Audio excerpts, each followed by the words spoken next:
사도행전 22장 1절로 3절까지 말씀 제가 대신해서 읽어드리도록 하겠습니다. 사람들아, 형제들아, 아버지들아, 내가 이제 너희에게 하는 변호의 말을 들으라. 그가 히브리 말로 자기들에게 말하는 것을 그들이 듣고 더욱 조용히 하므로 그가 이르되, 나는 진실로 유대인인 사람으로 길리기아의 도시 다소에서 태어났으나 이 도시에서 가말리엘의 발밑에서 자라며 조상들의 율법의 완전한 방식에 따라 가르침을 받았고 이날 너희 모두처럼 하나님을 향해 열심히 있었노라. 아멘. 사도행전에서는 바울이 다마스쿠스로 가는 길에서 예수님을 만났다라는 그 이야기가 3번 나옵니다. 9장에서 한 번 나오고요. 그리고 오늘 우리가 읽은 22장에서 한 번 나옵니다. 그리고 나중에 또 26장에서 한 번 나와요. 그래서 3번이 언급이 됩니다. 사도행전 안에서만요. 사도행전 9장에서는 누가가 바울이 예수님을 만난 사건을 이제 서술하듯이 기록하는 내용으로 나와 있고요. 사도행전 오늘 우리가 보게 될 22장은 바울이 믿지 않는 유대인들에게 예수님을 변증하며 자신의 간증처럼 드러내는 방식으로 기록되어져 있고요. 또 26장에서는 역시 바울이 이번에는 아그리빠 왕과 이방인들 앞에서 예수님에 대해서 변증하며 말을 할 때 자신의 구원에 대한 또 예수님을 만났던 그 내용을 언급합니다. 성경에서 3번이나 이 내용이 나온 것을 보면 중요한 내용이고요. 그리고 각각의 내용들이 이야기는 동일한 이야기지만 말하고 서술해 나가는 관점이 살짝씩 각도가 다릅니다. 그래서 서로 또 보완해 주는 내용도 있어요. 그래서 오늘 제가 이 22장 말씀을 여러분과 같이 나누면서 일단 9장엔 아주 자세하게 그때도 이제 강의 설교를 했기 때문에 모든 내용을 제가 디테일하게 보지는 않을 겁니다. 이미 또 내용을 읽으면 여러분 잘 이해가 될 거예요. 그런데 9장과 약간 다른 부분, 또 22장에서만의 좀 독특한 부분들, 그리고 전체적으로 이제 바울이 어떤 상황에서 이 말씀을 전했는지 이제 이 관점에서, 그런 관점에서 제가 오늘 이 22장 말씀을 여러분들과 좀 나누고자 합니다. 혹시 예전에 이 9장의 강해를 듣지 못했다라면 저희 그 설교 유튜브에 올려놨으니까 9장에 보시면 지금 오늘 이 내용이 또 반복이 되어 있습니다. 그래서 아주 자세히 나와 있으니까 또 그것도 한번 들어보시길 권면하고요. 오늘 저는 이제 22장 내용을 중심으로 여기서 특징적인 것들을 여러분들과 좀 나누기 원합니다. 자, 1절에서 보게 되면 바울이 먼저 이제 사람들에게 말을 하기 시작하죠. 사람들아, 형제들아, 아버지들아 하면서 자기의 변증을 시작해요. 지금 바울의 말을 듣는 사람들은 믿지 않는 유대인들입니다. 그들에게 바울은 형제들아, 아버지들아. 무슨 말인가요? 같은 동포라는 거예요. 저 여러분과 같은 피입니다. 저 여러분의 형제고 또 여러분 저희 아버지이기도 하죠. 그러면서 히브리 말로 시작을 합니다. 히브리 말로. 아마 바울에게 말을 허락했던 이 로마 총대장은 히브리 말을 이해하지 못했을 거예요. 바울이 로마 총대장에게 자신이 말 좀 할 수 있게 해달라고 간청했죠. 그때는 헬라어로 구사했어요. 그래서 헬라어로 물어봤습니다. 그래서 총대장이 그 말을 하라고 허락을 했어요. 아마 총대장은 지금 이 상황에서 바울에게 말할 수 있는 기회를 주면서 어쩌면 뭔가 지금 이 일이 왜 일어났는지를 좀 알고 싶어하는 마음도 있었던 것 같아요. 왜냐하면 바울을 체포해 가는데 총대장이 바울이 뭘 잘못했는지 모르는 상황이거든요. 그러니까 바울이 무언가 말을 하게 해줌으로 말미암아서 총대장도 지금 유대인들이 바울을 왜 죽이려고 하는지 이런 내막을 좀 알고 싶었던 것도 있었던 것 같아요. 그런데 무슨 언어로 말을 해요? 히브리어로 말하는 거예요. 그러니까 총대장이 또 역시 못 듣겠죠. 안타깝지만 여하튼 히브리어로 지금 바울이 이제 유대인들을 향해서 말을 합니다. 자, 이제 3절에서 보니까 바울이 자기 자신을 소개를 해요. 자신이 유대인이고 교육과 학문의 도시인 다소에서 태어났다고 말을 합니다. 당시 다소는 그 아테네와 알렉산드리아와 함께 3대 도시였어요. 3대 도시. 즉 아주 교육과 학문의 도시에서 내가 태어났습니다. 내 배경이 그러합니다. 그런데 제가 예루살렘에 와서 가말리엘의 문화에서 율법을 배웠습니다. 라고 말을 해요. 당시 가말리엘은 예루살렘의 율법 교사고요. 그리고 유명한 율법 학자였습니다. 그래서 보통의 유대인들이라면 이미 이렇게 잘 알고 있는 그런 인지도 있는 학자였어요. 사도행전 5장 34절에 보면 이 가말리엘에 대해서 짧게 언급이 돼 있어요. 사도행전에서도요. 제가 한번 읽어드리겠습니다. 5장 34절에 그때 한 사람 곧 율법 박사요 온 백성 가운데서 명성이 있는 가말리엘이라 하는 바리새인이 공회에서 일어나 명령하여 사도들을 잠시 나가게 하고라고 돼 있습니다. 이 짧은 구절에서 보면 가말리엘은 율법 박사입니다. 그리고 온 백성 가운데서 명성이 이미 있었어요. 그리고 바리새인입니다. 그리고 사내들인 공회 회원이었어요. 한마디로 오늘날로 따지면 국민에게 존경을 받는 최고의 법학자 뭐 이 정도 레벨이에요. 그러니까 바울이 지금 무슨 말을 하는 거예요? 내가 가말리엘에게서 율법을 배운 사람입니다. 즉 정통 율법 교육 받은 사람입니다. 저는 이제 그렇게 소개하는 거예요. 자기가 유대인이라고 말했어요. 교육과 학문의 도시 다수 출신이라고 말했어요. 정통 율법 교육 받은 사람이라고 말했습니다. 그리고 또 어떤 말을 하냐면 너희 모두처럼 하나님을 향해 열심히 있었노라라고 말을 해요. 너희 모두처럼. 너희가 누구예요? 유대인들이에요. 지금 유대인들처럼 나도 하나님을 향해 열심히 있었다. 그러면서 그 열심을 어떻게 자기가 표현했는지 4절 5절에 설명을 해줍니다. 자, 4절 5절 말씀 제가 읽겠습니다. 4절 5절 말씀 내가 이 길을 핍박하여 사람을 죽이기까지 하고 남자들과 여자들을 결박하여 감옥에 넘겨주었는데 이것은 대제사장과 장로의 지위를 가진 모든 사람들이 나에 대해 증언하는 바와도 같으니라. 내가 또한 그들로부터 형제들에게 보내는 편지를 받아 다마스쿠스로 가서 거기 있는 자들도 결박하여 예루살렘으로 데려가 형벌을 받게 하려 하였노라. 자, 이제 바울이 자신의 열심이 어떻게 표출되는지를 설명하고 있습니다. 이 길을 핍박했대요. 그리고 죽이기까지 했고요. 믿는 자들 남자 여자 막론하고 결박해서 감옥에 넘겨줬대요. 그 일을 대제사장들과 장로들이 다 알고 있대요.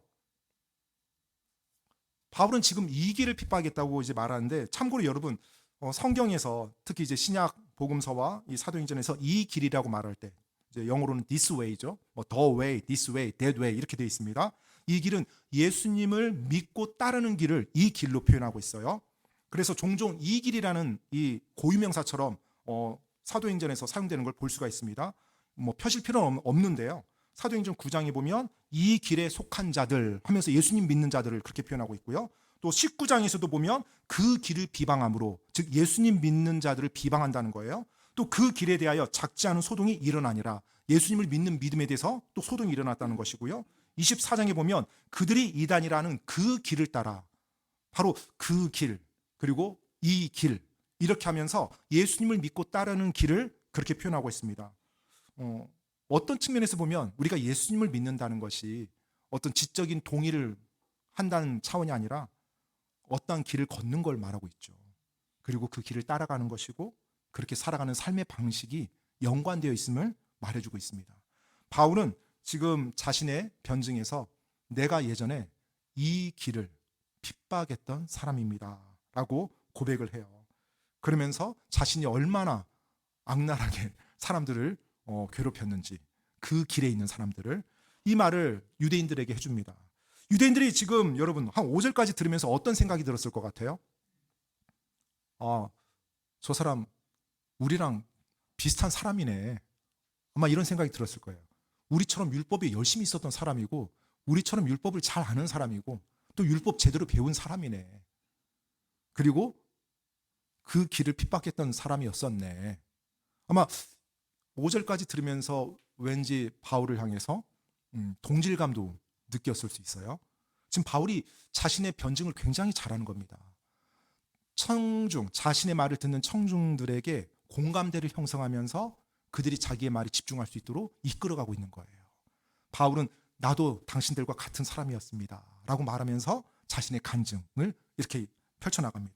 그러면서 이제 바울은 자기가 핍박했던 이 길을 자기가 떠나서 왜 지금 이 길을 믿게 되었는지를 이제 설명해 줍니다. 그것이 이제 6절부터 나오기 시작해요. 6절부터 10절까지 제가 읽어드리겠습니다. 6절부터 10절까지입니다.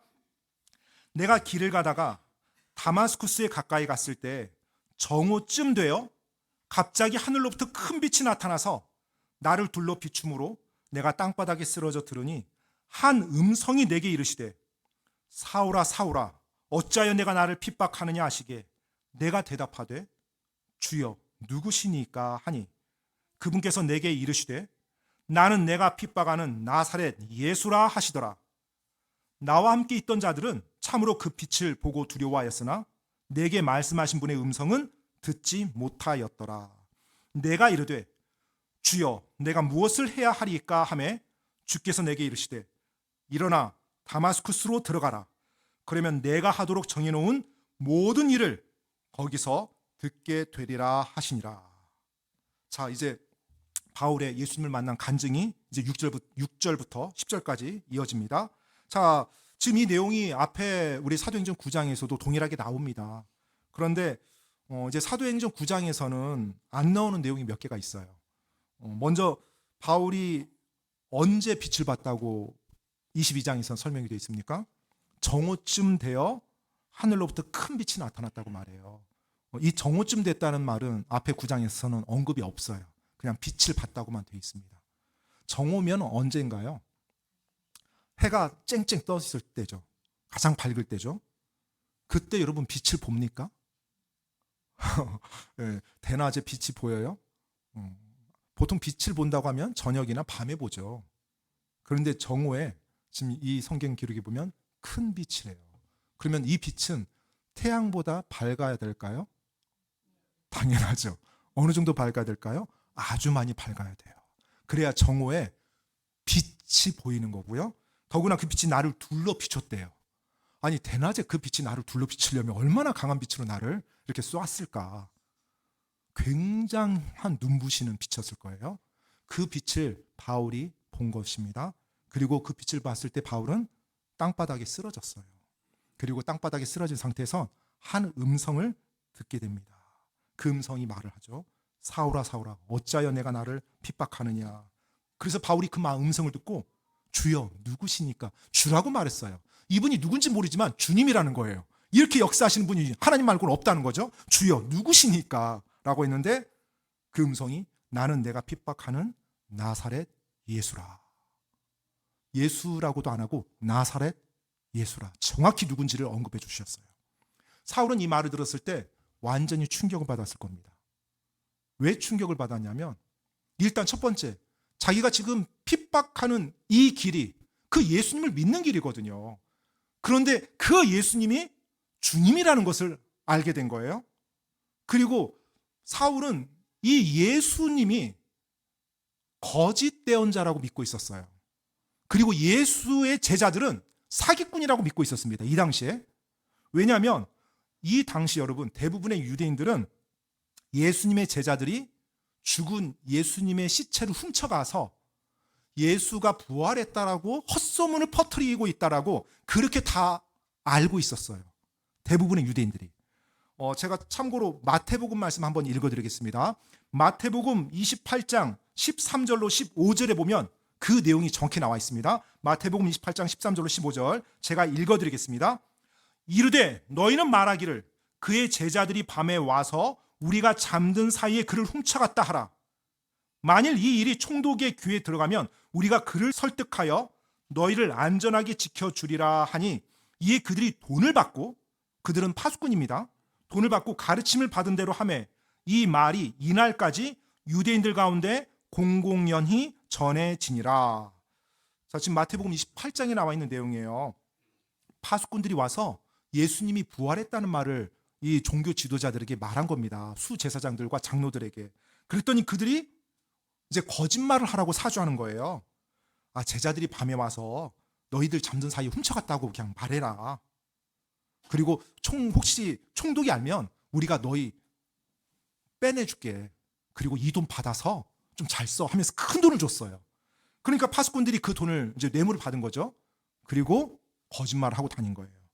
그래서 15절에 보니까 이 날까지 유대인들 가운데 공공연히 전해지니라.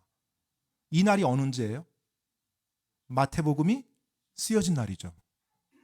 그러면 마태가 이 마태복음을 언제 기록했냐면 AD 60년경에 기록했어요. 그러면 AD 60년경에도 유대인들 사이에서는 어떤 말이 돌았다는 거예요?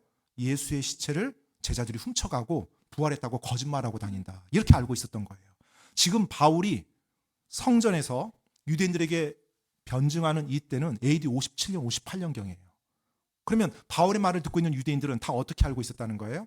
역시 예수님은 제자들이 시체를 훔쳐가고 부활했다고 거짓말하는 사기꾼들이다.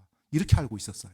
그리고 바울도 그렇게 자신도 알고 있었고요. 그러니까 그 예수 믿는 자들을 핍박했던 겁니다. 저 하나님을 대적하고 신성 모독하는 자들 다 모조리 잡아서 없애야지. 우리 하나님의 영광을 위해서. 이래서 예수 믿는 자들을 핍박했던 거고 그들을 죽이려고 했던 것이고요. 그런데 그 예수님이 대낮에 빛으로 나타나셔서 네가 핍박하는 예수다라고, 나사렛 예수다라고 말을 한 거예요. 바울이 받았을 충격이 얼마나 컸겠습니까? 그리고 이 말을 듣고 있는 지금 유대인들도 방금 5절까지는 우리랑 비슷한 사람이네라고 느꼈다가 지금 이 부분에서 뜨끔했을 거예요. 바울이 그 예수님을 만났다는 것에 대해서. 자, 이제 긴장감이 이제 고조가 됩니다. 그런데 이 사도행전 22장에서 여러분 종종 이제 사람들이 좀 오해하는 구절이 하나 있어서 제가 그건 좀 언급하고 넘어가도록 하겠습니다. 방금 바울이 그 예수님을 만났던 광경 9절에서 보면 나와 함께 있던 자들은 참으로 그 빛을 보고 두려워하였으나 내게 말씀하신 분의 음성은 듣지 못하였더라. 이렇게 나와 있죠. 9장에서는 이 표현이 어떻게 되어 있냐면 그와 함께 길을 가던 사람들은 음성만 듣고 아무도 보지 못한 채 말을 못하고 서 있었으며 이렇게 되어 있어요. 그러니까 얼핏 보면 서로 반대되는 것 같아요. 여기는 빛을 봤다고 하는데 여기는 아무도 못 봤네요. 여기는 음성을 들었다고 했는데 내게 말씀하신 분의 음성을 듣지 못했다고 하네요. 성경이 잘못된 거 아니에요? 이렇게 오해를 합니다. 그런데 여러분 사도행전 9장 동일한 내용을 기록한 9장과 22장은 모순되는 것이 아니라 서로 지금 정보를 보완해주고 있는 겁니다. 지금 어떤 상황이에요? 바울과 함께 있던 자들은 음성은 들었어요. 그런데 그 음성이 예수님의 음성은 아니었어요. 그러니까 예수님의 음성은 듣지 못하고 어떤 소리를 들은 거예요. 그리고 예수님의 음성은 누구만 들었어요? 바울만 들은 거예요. 또 바울과 함께 있었던 자들은 빛은 봤어요. 그런데 그 빛은 보았지만 그 누구도 보지 못했어요. 그러니까 사람을 보지 못한 거예요. 그 바울과 함께 있었던 자들은. 그래서 아무도 보지 못했다고 했지, 아무도가 사람입니다. No man으로 돼 있어요. 아무도. 그러니까 빛은 봤지만 사람은 못 봤어요. 그 말을 하는 사람은. 근데 바울은 그 말을 한 분은 본 거고요. 그래서 이 사도행전 9장 7절과 22장 9절이 서로 정보를 보완해줘서 어떤 상황이었구나라고 우리에게 말해주고 있는 거지, 때때로 이 두 구절을 가지고서 맞지 않네요 이렇게 오해해서는 절대 안 된다는 거. 자, 이제 바울은 계속해서 말을 이어갑니다. 11절로 16절 말씀에서 바울이 이제 아나니아를 만난다는 이야기를 하는데 그 부분을 제가 읽어드리도록 하겠습니다. 11절로 16절까지입니다. 내가 그 빛의 영광으로 인해 볼 수 없었으므로 나와 함께 있던 사람들의 손으로 인도를 받아 다마스쿠스로 들어갔는데 율법에 따라 독실한 사람으로 거기 거하는 모든 유대인들에게 좋은 평판을 받는 아나니아라 하는 사람이 내게 오더니 서서 내게 이르되 형제 사울아 내 시력을 받으라 하며 그 즉시로 내가 그를 쳐다보았노라. 또 그가 이르되 우리 조상들의 하나님께서 너를 택하사 내가 자신의 뜻을 알게 하시고 저 의로우신 분을 보게 하시며 그분의 입에서 나오는 음성을 듣게 하셨으니 이는 내가 보고 들은 것에 대하여 내가 모든 사람들에게 그분의 증인이 될 것이기 때문이라. 16절 이제 내가 왜 주저하느냐 주의 이름을 부르며 일어나 침례를 받고 내 죄들을 씻어버리라 하더라. 아멘. 자, 이제 바울이 계속 이어서 간증을 해나갑니다. 이 부분에서 아나니아라는 이제 사람을 만났다라고 바울은 설명을 해요. 그런데 이제 이 부분도 앞에 그 내용이 기술되어 있는 9장을 보게 되면 아나니아에 대해서 언급이 되는데 간단히 언급이 됩니다. 앞에 9장에서는 아나니아라는 어떤 제자가 있었는데 하고 설명이 돼요. 9장 10절에. 그런데 여기에서는 아나니아를 지금 어떻게 설명하고 있어요? 율법에 따라 독실한 사람으로 다마스쿠스에 가는 모든 유대인들에게 좋은 평판을 받는 사람 아나니아라, 이렇게 말해요. 왜 아나니아에 대해서 그렇게 설명했을까요? 지금 듣는 청자가 누구예요? 유대인들이에요. 율법을 철저히 믿고 있고 율법대로 살아가려고 하는 유대인들이에요. 그 유대인들이 지금 바울을 왜 싫어해요? 율법을 지금 버린다고 싫어하는 거거든요. 그런데 그 바울이 율법을 철저하게 붙잡고 있는 유대인들에게, 율법에 민감한 유대인들에게 누구를 만났다고 말하는 거예요? 율법에 따라 독실한 사람, 그리고 모든 유대인들, 당신들과 같은 모든 유대인들에게 좋은 평판을 받는 아나니아라는 사람을 내가 만났다. 그 사람이 나를 도와주고 나를 인도해 줬다. 그렇게 말함으로 그들이 그 상황에서 율법에 충실한 사람, 그리고 모든 유대인들에게 좋은 평판을 받는 사람이 저 바울을 이렇게 도와주었구나 라고 하면서 잘 받아들일 수 있도록 말을 지금 표현을 적절하게 해나간 겁니다. 바울이 거짓말하는 게 아니에요. 팩트를 이야기하는데 청자가 누군지에 따라서 그들이 잘 이해할 수 있도록, 그리고 그들이 마음을 열고 받아들일 수 있도록 최대한 자기가 표현을 적절하게 사용하는 것입니다. 그러면서 이제 13절로 15절까지 아나니아가 바울 자신에게 했던 말을 인용하면서 16절에 보니까 이렇게 표현이 되어 있어요. 주의 이름을 부르며 일어나 침례를 받고 내 죄들을 씻어버리라 라고 이제 아나니아 말을 바울이 인용합니다. 자, 이제 이 구절도 사실은 이제 때때로 오해되는 구절 중에 하나입니다. 이 구절을 보면서 침례를 받고 죄들을 씻어버리라고 했다, 이렇게 말을 하죠. 지금 구원은 침례를 받아야 된다라고 지금 말하기 위해서 이 구절이 여기에 기록된 게 아닙니다. 이 구절의 핵심은 주의 이름을 부르는 것이 핵심이에요. 그리고 주의 이름을 부르는 것에 일어나 침례받는 것이 껴들어갑니다. 주의 이름을 부를 때 내 죄들이 용서받고 씻김받는 거예요. 성경은 처음부터 끝까지 믿음으로 구원받는 거고 은혜로 구원받는다는 것을 아주 확실하게 우리들에게 말해주고 있어요. 모든 구절을 펼쳐본다라면 1시간 내내 성경만 읽다 끝나야 되는데요. 한 구절, 대표적인 구절 말씀드리면 에베소서 2장 8절로 9절 말씀입니다. 제가 읽어드리겠습니다. 에베소서 2장 8절로 9절. 너희가 믿음을 통해 은혜로 구원을 받았나니 그것은 너희 자신에게서 난 것이 아니요 하나님의 선물이니라. 행위에서 난 것이 아니니 이것은 아무도 자랑하지 못하게 하려 함이라. 아멘. 자, 우리의 구원은 무엇으로 받는다고요? 믿음으로만 받는 거예요. 믿음으로만. 믿고 나서 내가 뭔가를 행위를 해야만 받는 것이 아닙니다. 믿음으로만 받기 때문에 그것이 은혜인 거예요. 만약에 내가 어떤 행위를 해서 구원을 받는다면 은혜가 아니죠. 내가 그것을 쟁취한 거죠. 내가 받을 만한 자격이 있으니까 받은 거죠. 하지만 내 행위가 아니라 온전히 믿음으로 받는 것이기 때문에 그것이 은혜가 될 수 있는 것입니다. 성경은 처음부터 끝까지 계속 그 구원에 대한 확실한 믿음의 구원에 대해서 말해주고 있어요. 그러면 지금 이 부분에서 말하고 있는 건 뭐예요? 바로 주의 이름을 부르며 라는 것이 핵심인데요. 이 주의 이름을 부른다는 것은 예수님을 나의 구원자로 영접한다는 거예요. 믿고 영접한다는 것을 주의 이름을 부르는 거예요. 그렇게 표현되어 있습니다. 주의 이름을 부르면서 이 당시는요, 우리가 사도행전 통해서 이제까지 봐왔지만 바로 이어서 침례를 받습니다. 바로 이어서 침례를 받아요. 우리처럼 침례탕이 없어가지고 좀 기다렸다가 받고 이런 거 없어요. 믿자마자 다 침례 받습니다. 사도행전에 기록된 모든 구원의 역사를 보시면 믿고 나서 바로 침례 받았어요. 하루도 안 기다려요. 바로 침례 받아요. 그러니까 사람들의 입장에서는 구원을, 예수님을 믿으면 어떻게 돼요? 바로 침례 받는 거예요. 그것이 하나의 세트처럼 움직이는 겁니다. 그래서 구원받았다고 할 때 구원받고 침례 받는다, 이런 표현을 사용하는 거예요. 침례를 받아야 구원받는다는 것이 아니라 구원받는 것 안에 그들의 믿음의 순종과 결단이 하나로 움직였던 걸 볼 수가 있어요. 그래서 이런 표현이 사용됐던 것입니다. 오순절날 수천 명의 유대인들이 구원받습니다. 그 수천 명이 그날 다 침례받아요. 또 사마리아 사람들이 예수님을 믿고 구원받습니다. 그날 바로 침례받습니다. 이디오피아 내시가 예수님을 믿었어요. 바로 가는 길에 병거에서 내려서 침례받습니다. 빌립보 간수가 한밤중에 예수님 믿었어요. 한밤중에 바로 침례받아요. 자주세 곶감 장수 루디아가 믿었어요. 바로 그날 침례받습니다. 사실 침례 바로 받는 게 좋습니다. 내가 예수님을 믿었어요. 와, 내가 그 놀라운 주님이 나를 위해서 내 죄를 위해서 십자가 달려 죽어주셨다고? 아멘, 주님 감사합니다. 자, 이제 내가 예수님 믿었는데 어떻게 살아야 돼요? 첫 번째로 침례에 순종하십시오. 기꺼이 받겠습니다. 그 주님 내가 믿는다는 간증 기꺼이 받겠습니다. 이것이 정상적인 반응이죠. 침례 받으실 한번 생각해 볼게요. 예수님 믿었어요. 네, 믿었죠. 침례요. 그건 좀 생각해 볼게요. 이거 뭔가 약간 좀 오해를 하고 있는 거예요. 이런 경우.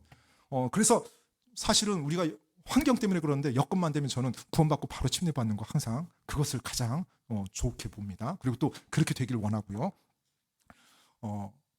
이 당시에 구원이라고 했을 때는 그 안에 구원받은 간증으로 침례받는 것이 항상 바로바로 이루어졌기 때문에 이것을 함께 묶어서 표현한 것이라고 이해하시면 됩니다. 이것이 잘못된 교리를 만들어내는 게 절대 아니에요. 성경에서 많은 부분이 100% 확실하게 우리들에게 구원의 교리에 대해서 말해주고 있다는 거 여러분 기억하시고요. 자, 이제 17절로 21절까지 말씀 제가 또 읽어드리겠습니다. 17절로 21절까지입니다. 그 뒤에 내가 다시 예루살렘으로 와서 성전 안에서 기도하다가 무의식 상태에 있을 때 보니 그분께서 내게 이르시되 서둘러 예루살렘을 속히 떠나라. 나에 대하여 내가 증언하는 것을 그들이 받아들이지 아니하리라 하시므로 내가 이르되 주여, 내가 주를 믿는 자들을 감옥에 가두고 모든 회당에서 때린 것을 그들이 알며 또 주의 순교자 스데반이 피를 흘릴 때 나도 곁에 서서 그의 죽음에 동의하고 그를 죽인 자들의 옷을 지킨 것도 그들이 아나이다 하니 그분께서 내게 이르시되 떠나라. 내가 너를 여기에서 멀리 이방인들에게 보내리라 하셨느니라 하니라. 자, 17절로 이제 21절 말씀을 바울이 계속 간증으로 드러냅니다. 참고로 지금 여기에서 바울이 다시 예루살렘으로 왔다라고 17절에서 말을 하고 있죠. 다시 예루살렘으로 왔을 때는 다마스커스 가는 길에서 구원을 받고 난 이후에 약 3년 정도의 시간이 흐른 시점입니다. 사도행전에서는 나와 있지 않지만 갈라디아서에 보게 되면 바울이 다마스커스에서 이제 다마스커스 가는 길에 구원받고 다마스커스에서 아나니아를 만납니다. 그리고 나서 아라비아로 가서 그곳에서 약 3년의 시간을 보내요. 그리고 다시 다마스커스로 왔다가 그리고 예루살렘으로 옵니다. 그러니까 지금 사도행전 22장 17절에서 바울이 내가 다시 예루살렘으로 와서라고 말했을 때는 약 3년의 시간이 지났다고 이해하시면 돼요. 자, 예루살렘에 왔는데 이제 거기에서 무의식 상태에서 주님을 만납니다. 그런데 주님이 바울에게 뭐라고 말해요? 3년 만에 온 바울에게 예루살렘을 속히 떠나라고 말합니다. 왜냐하면 그들이 예루살렘에 있는 유대인들이 너의 증언을 받아들이지 아니할 것이다. 그렇게 말을 해줘요. 그러니까 바울이 19절 20절에서 어떤 말을 해요? 주님, 내가 주를 믿는 자들을 감옥에 가두고 모든 회당에서 때린 것을 지금 예루살렘에 있는 저 유대인들이 다 압니다. 그리고 또 주의 순교자, 주님의 그 순교자 스데반 있잖아요. 피 흘리면서 죽을 때 제가 그 곁에서 그 죽음에 동의하고 그 죽인 자들의 옷을 지킨 사람입니다. 그거 예루살렘에 있는 유대인들 다 알고 있습니다. 지금 바울이 이 말 왜 했을까요? 그러니까 그랬던 내가 예수님을 믿고 변화돼서 그들 앞에 가서 예수님에 대해서 증언하면 그들이 다 제 말 믿을 거 아닙니까? 이 말이에요. 그런데 주님은 뭐라고 말하는 거예요? 아니다. 너 네 말 안 듣는다. 주님이 말씀 안 했지만 너 바로 죽을 거다. 아마 그 말까지 해주고 싶었을 것 같아요. 네 말 안 믿는다. 그러니 내가 너를 이방인들에게 보내겠다. 이 말을 해주는 거예요. 자, 여기에서 보면 바울이 예수님을 믿고 이제 예수님 믿기 전에 핍박했던 수많은 일들이 있고 또 예수님을 믿고 나서도 핍박을 본인이 받죠. 그런데 그 중요한 그 바울의 짧은 간증 속에 바울은 스데반 이야기를 해요. 스데반. 사도행전 이제 7장이 나오죠. 스데반의 사건이. 지금 이 바울이 성전에서 유대인들에게 말했던 시점에서 보면 약 한 20년 전쯤 일이에요. 20여 년 전쯤 일. 그러니까 20여 년 전쯤에 바울이 예수님 믿기 전에 스데반이 돌 맞아 죽는 것에 바울이 앞장서고 동의했던 사람이고 책임졌던 사람이거든요. 그 사건을 바울은 언급을 합니다. 사실 바울에게 핍박당하고 죽은 사람들이 많이 있었을 거예요. 살기가 등등했다고 했었으니까요. 사도행전에 보면. 그런데 그 일 가운데 바울은 어떤 일을 딱 꺼내요? 스데반, 이 사람의 이름을 딱 꺼냅니다. 그렇다면 바울의 뇌리 속에는 스데반의 사건이 어땠다는 거예요? 완전히 각인돼 있었다는 거예요. 이미 세월이 20여 년이 흘렀지만 여전히 바울의 뇌리 속에는 피 흘리면서 죽는 스데반의 모습이, 그리고 스데반이 예수님을 전했던 내용이 여전히 그의 머릿속에는 생생했던 거. 그래서 여러분 생각해 보십시오. 이 짧은 시간이거든요. 유대인들이 폭동을 일으킨 유대인들에게 예수님에 대해서 말한 이 짧은 시간에 스데반에 대한 이야기가 나와요. 얼마나 스데반의 그 증언과 죽음이 바울에게 강렬했었는지. 자, 그러면서 이제 바울이 스데반의 이야기를 그렇게 하면서요, 21절에 예수님이 바울에게 떠나라, 내가 너를 여기에서 멀리 이방인들에게 보내리라 라고 말합니다. 이 말을 하는 순간 갑자기 듣고 있었던 유대인들이 또다시 소동을 일으킵니다. 22절로 23절 말씀입니다. 22절로 23절 말씀. 이 말이 나올 때까지 그들이 그의 말을 듣다가 소리를 높여 이르되 이런 놈은 땅에서 없애버리라. 굉장히 과격한 말이죠. 성경에도 이렇게 번역을 이렇게 할 정도면, 이런 놈은 그를 살려두는 것은 합당하지 아니하다 하며 소리를 지르고 옷을 벗어 던지며 먼지를 공중에 날리니. 굉장히 과격한 말을 이제 21절 말씀 듣는 순간 유대인들이 그동안 잘 듣다가 폭발한 겁니다. 왜 폭발했어요? 지금 이방인들에게 보내리라, 이 말에 폭발한 거예요. 이방인이란 말에 유대인들에게 있어서요, 이방인들은 쉽게 말하면 여러분 사람이 아닙니다. 복음서에도 나오지만 개처럼 취급했어요. 개처럼. 이방인들은 유대인들과 동급에 있을 수 있는 존재가 아닌 거예요. 자신들과 같이 전능하신 하나님의 은혜를 받을 존재가 아니에요. 하나님의 은혜는 유대인들인 우리만 받는 거예요. 그런데 지금 바울이 무슨 말을 하는 거예요? 그 놀라운 주님이, 그 놀라운 구원의 은혜를 누구에게 가서 전하라고 했다고요? 이방인들에게 가서 전했대요. 그것은 도저히 못 참아주는 거예요. 우리 하나님을 이방인에게 연관시켜서 저 이방인들이 감히 우리 하나님의 은혜를 받는다고? 저 바울 하면서 이런 놈은 죽기에 마땅하다고 말을 한 겁니다. 그 바울의 말에 격분하면서 소리를 지르고 옷을 벗어 던지고 먼지를 막 날렸대요.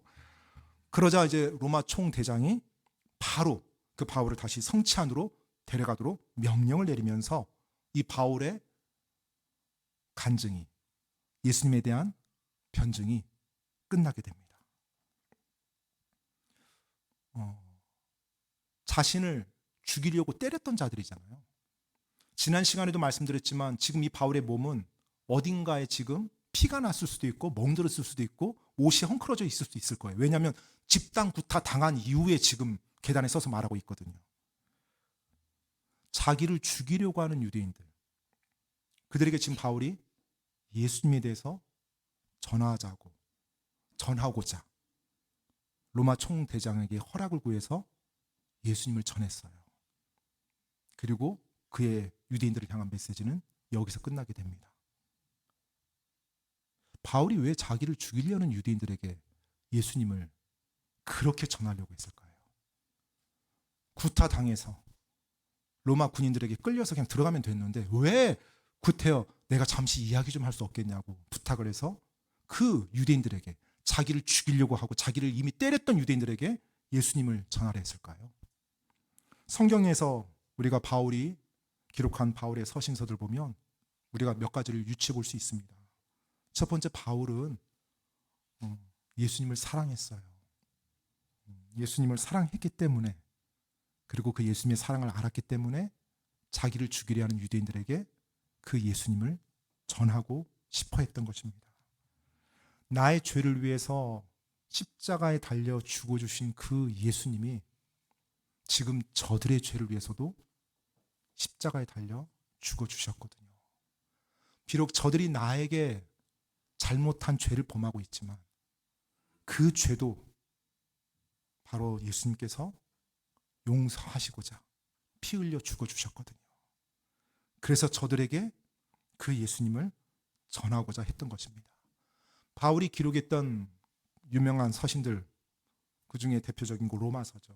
로마서는 바울이 지금 예루살렘에 오기 직전 3차 선교 여행에서 고린도에서 기록한 것으로 알려져 있습니다. 즉 바울이 예루살렘에 오기 전에, 이 사건 전에 고린도에 있을 때 기록했던 서신이 로마서예요. 그 로마서에 보면 바울의 마음을 우리가 좀 알 수 있잖아요. 이 사건 직전에 어떤 마음이었는지. 로마서 5장 8절 유명한 구절이죠. 우리가 아직 죄인이었을 때 그리스도께서 우리를 위해 죽으심으로써 하나님께서 우리를 향한 자신의 사랑을 당당히 제시하시느니라. 아멘. 그리스도께서 우리를 위해 죽어주셨어요. 그래서 우리를 향한 하나님의 사랑을 보여주셨어요. 입증해 주셨어요. 그 우리 안에 누가 포함되어 있어요? 저들도 포함되어 있거든요. 나를 죽이려고 하는 유대인들도 포함되어 있어요. 그래서 바울은 그 예수님을 사랑하기 때문에 저들에게 그 예수님을 전하고자 했어요. 예수님이 저들을 위해서도 죽어줬기 때문에. 또 두 번째, 바울은 자기 민족을 사랑했기 때문에 자기를 죽이려고 하는, 그리고 자기를 때렸던 그 자기 민족들에게 예수님을 전해주고자 했던 것입니다. 바울의 사역의 대부분은 이방인들을 향해 있었죠. 하지만 바울의 마음속에서는 항상 자기 민족, 유대인들을 향한 마음이 있었어요. 그래서 어느 곳을 가든지 항상 바울은 회당을 먼저 찾았고 유대인들의 모임을 먼저 찾았어요. 그리고 그들에게 복음을 먼저 전하고 그리고 이방인들에게 향했습니다. 바울의 마음속에서는 항상 자기 민족에 대한 사랑, 그리고 그들의 구원에 대한 열망이 가득했어요. 방금 제가 여러분께 로마서 말씀을 읽어드렸는데 로마서 말씀에 또 그 바울의 마음이 기록되어 있어요. 9장하고 10장 제가 몇 구절만 읽어드리겠습니다. 로마서 9장 2절로 3절 말씀에 보면 이렇게 나와 있습니다. 로마서 9장 2절로 3절. 내게는 마음속에 큰 근심이 있고 계속해서 슬픔이 있노라. 육체에 따른 내 형제들, 내 친족들을 위해서라면 나 자신이 그리스도로부터 저주받기를 바랄 수도 있으리니. 바울이 지금 뭐라고 말을 해요? 로마서 9장 2절로 3절에서 내 마음속에 큰 근심이 있고 슬픔이 있대요. 그건 뭐예요? 내 민족들을 위한 슬픔이에요. 육체에 따른 내 형제들, 내 친족들을 위해서라면 내가 그리스도로부터 저주를 받더라도 저들이 예수님 믿고 구원받길 원한다. 그 간절한 마음을 표현하고 있어요. 또 로마서 10장 1절에서도 방금 제가 9장 읽어드렸는데 10장 1절에서도 보면 형제들아 내가 이스라엘을 위해 마음에 소원을 두고 하나님께 기도하노니 이것은 그들이 구원을 받게 하려 함이라. 내가 이스라엘을 위해서 마음에 소원을 두고 하나님께 기도한대요. 바울이. 왜요? 이것은 그들이 구원을 받게 하려 함이라. 바울은 자기 민족을 사랑했어요. 비록 자기를 이해하지 못하고 그들이 진리를 알지 못한 채 지금 잘못된 열심으로 그렇게 살아가고 있지만 바로 바울은 그들을 사랑했어요. 우리도 우리 민족 사랑해야 됩니다. 네, 우리도 우리 민족 사랑해야 돼요. 그리스도인은 하나님이 허락한 자기 나라 사랑합니다. 그리고 자기 민족 사랑하고요. 그래서 올바른 시민이 되고 우리나라 위해서 열심히 일하시고 정직하게 사시고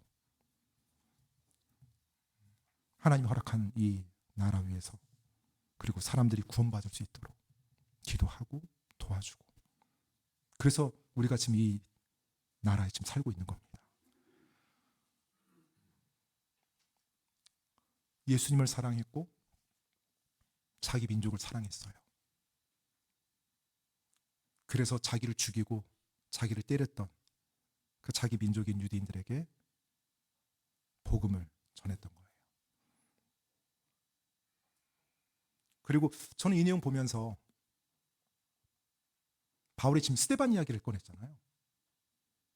그러면 바울의 머릿속에는 계속 스데반이 자리하고 있었다는 거죠. 스데반의 모습이 떠오르지 않았을까, 이 생각도 들었어요. 스데반 이야기를 꺼냈으니까. 20여 년 전 스데반이 예루살렘에서 예수님에 대해서 선포할 때 그 자리에 누가 있었어요? 바울 자신이 있었죠. 사울이라는 젊은이로 있었어요. 그리고 스데반의 말을 다 들었습니다. 그리고 스데반에게 돌을 던지라고 동의했고 돌을 던지라고 말했고 돌 던지는 자들의 옷을 자기가 지키면서 책임을 졌어요. 20여 년 전 사건을 돌아보면 그 예수님을 증언하는 스데반의 자리에 지금 바울 자신이 서 있는 거예요. 그리고 돌을 던졌던 그 유대인들의 자리에 누가 서 있어요? 자기 민족이 지금 서 있는 거예요.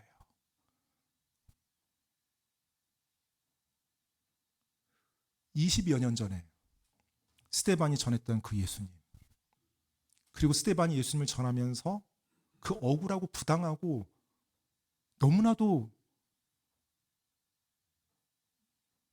화가 날 수 있는 상황이잖아요.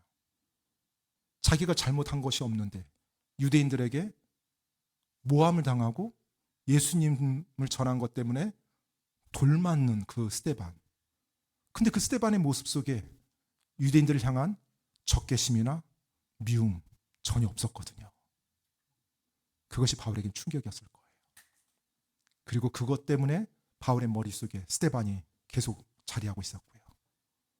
그리고 결국 그 스데반 사건 이후에 바울은 예수님을 만나게 되고 바로 예수님께 돌아섭니다. 당시 스데반을 저주하고 스데반을 죽이려고 했던 그 자리에 자기가 그 당시에 있었어요. 그런데 지금 그 자리에 있었던 사울이 바울이 되어 있죠. 그리고 바울이 되어서 스데반의 자리에서 예수님을 또 전합니다. 그렇다면 지금 이 순간 바울이 저들을 사랑하며 예수님을 전할 때 비록 지금 당장 자기를 죽이려 하고 자기를 욕하고 자기를 저주하는 저들 안에서도 누가 있을 수 있어요? 또 다른 사울이 있을 수 있죠. 또 다른 사울이. 누군지는 모르지만 하나님께서 내가 전하는 이 메시지를 통해서, 내가 전하는 나의 간증을 통해서, 내가 전하는 나의 모습을 통해서 하나님이 누군가에게 또 역사해서 또 다른 사울을 바울로 인도할 수 있다는 거죠. 그래서 저는 바울이 그들에게 마지막으로 예수님을 전하고자 했던 거라고 생각이 돼요. 예수님을 사랑했어요. 그리고 자기 민족을 사랑했어요. 그리고 스데반처럼 자신이 마지막으로 저들에게 예수님의 사랑 보이고 싶었어요. 바울이 자기를 때리고 자기를 죽이려고 했던 유대인들에게 지금 이 바울이 전한 이 메시지 보십시오. 어떤 적개심이나 미움이 있습니까? 전혀 못 느끼죠. 그들을 향한 마음만 있었어요. 바로 그 부분을 우리가 보면서 저는 우리 삶에도 여러분 말씀을 마무리하면서 스데반이 있지 않았을까요? 물론 우리가 살고 있는 상황에서 순교당하는 사람은 없을 겁니다. 하지만 내가 예수님을 알고 주님을 믿는 삶을 올바르게 살아갈 수 있도록 선한 영향력을 미쳤던 그 누군가가 내 삶에도 있다는 거죠. 바로 그분들의 삶과 그분들의 헌신과 그분들의 그리스도인의 아름다운 본이 내 삶을 인도해 왔다는 거예요. 그렇다면 만약 그분들이 없었더라면 내가 예수님을 안 믿었을 수도 있고, 그분들이 없었더라면 내 신앙에서 내가 이미 실족해서 다른 모습으로 살아갈 수도 있었을 거예요. 누군가가 내 삶에 선한 영향력을 미쳤던 그분들이 있었기 때문에, 하나님이 그런 사람을 보내줬기 때문에 내가 그 은혜와 그 아름다운 본으로 올 수 있었던 거죠. 여러분의 삶에 그런 사람이 있을 거라고 저는 믿습니다. 그러니까 지금 여러분이 이 자리에 있었겠죠. 저도 마찬가지고요. 그렇다면 이제 당시 사울이었던 그가 바울의 위치에 온 것처럼 이제 우리가 스데반의 위치에 가서 누군가에게 또 스데반이 되어줘야 되지 않겠습니까? 때때로 내 생각과 다르더라도, 때때로 나를 오해한다 할지라도, 때때로 내 기준에 이르지 못한다 할지라도, 이전의 내 모습도 그와 같았던 존재임을 알면서 사랑으로 그들에게 다가가고 인내로 참아주면서 그들에게 예수님 전하고 예수님의 사랑이 어떠한지 말해주고 그들을 주님을 위해서 기도해주고 그렇게 될 때 우리가 역시 스데반의 모습 속에서 하나님의 선한 일을 이뤄나가는 사람들이 될 수 있다는 것입니다. 왜 우리가 또 스데반이 돼야 돼요? 바로 우리의 말과 우리의 모습을 지켜보고 있을 또 다른 사울이 있을 수 있기 때문에 그렇습니다. 그 또 다른 사울을 생각하면서 우리도 올바르게 우리의 말과 행동에 있어서 스데반처럼 신실하게 걸어가는 그리스도인들이 되기를 간절히 바랍니다.